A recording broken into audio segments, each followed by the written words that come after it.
There is like an anticipation of, I really want to get their letter, or I want to see what they have to say to what I had to say. It's called snail mail for a reason. It's slow. It takes time. The letter opener. You're doing it? Oh, you're right. Okay. Hold on. And I feel like I kind of travel through postcards and letters a little bit. People usually write something about their city or their lifestyle on the postcard or in the letter, and you kind of realize how similar you are in a way, and but also like different. Holy moly, there's so much stuff. Yeah, there's a lot of stuff. I've never written prior to writing letters. I never even journaled or wrote in my free time. So writing came with postcards and letters, like surprisingly. Count to 3. So it started with an inheritance. When my grandfather passed, he had saved the postcards and letters from his family or from his grandparents.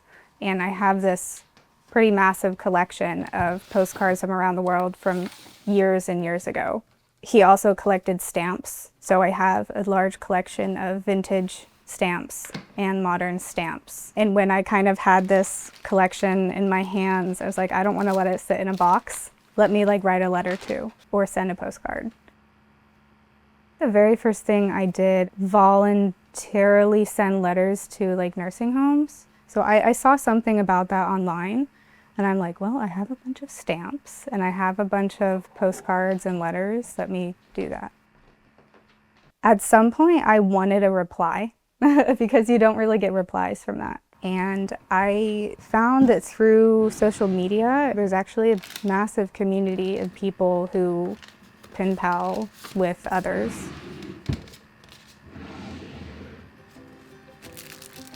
I like to think of it as like a complete package. It's a creative process to go from either making the envelope first or picking out the stamps or writing the letter first. It can be really simple. It can just be a simple message on like a piece of paper, construction paper, notebook paper, but most people take the time to make it personal. So it's special to you, it's special to them in a way.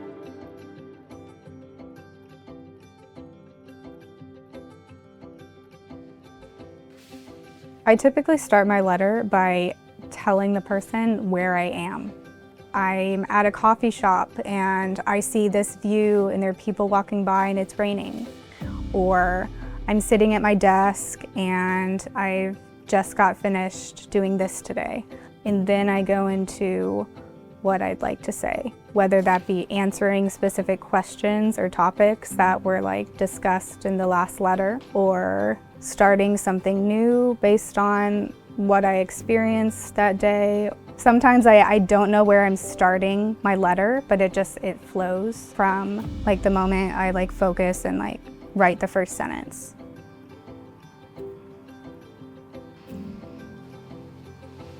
You create a memory when you're making these pieces in a way that you don't when you write an email.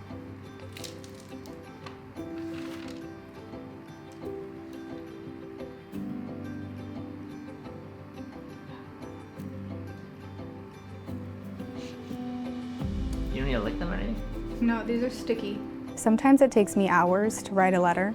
Sometimes I come back to it. I don't always do it in one sitting. Sometimes my letters have multiple dates on them because I write them like a week after or something, or I finish them a week later. I've had some pen pals that are long-term for me, but have taken breaks of like 1 to 2 years. I'm actually just got a response from my pen pal in Poland after like 2 years.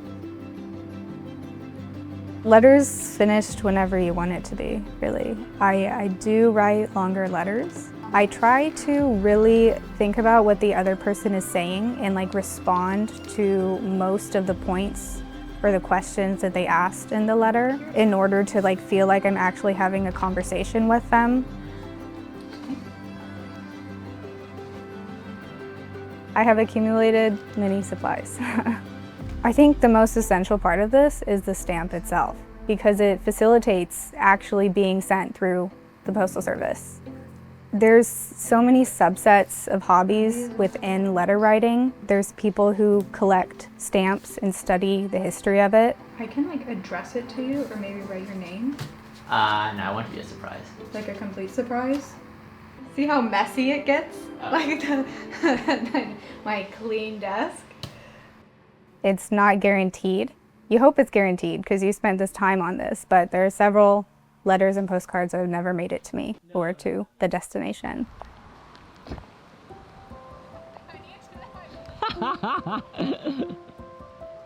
I saw this quote in a bookstore once on a piece of paper, and it said something along the lines of, you never know what kind of thoughts you have until you like put pen to paper or until you write them down.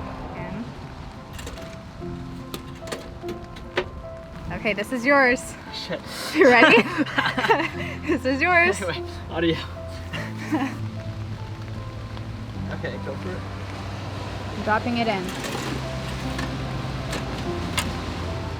I do check my mailbox every single day.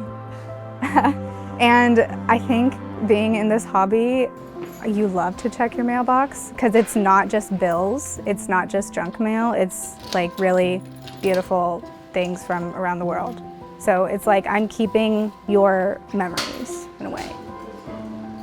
Dear Jared, thanks for your last postcard. It's so exciting. Thanks for watching. Subscribe to discover more hobbies and visit notjusthehobby.com to learn more.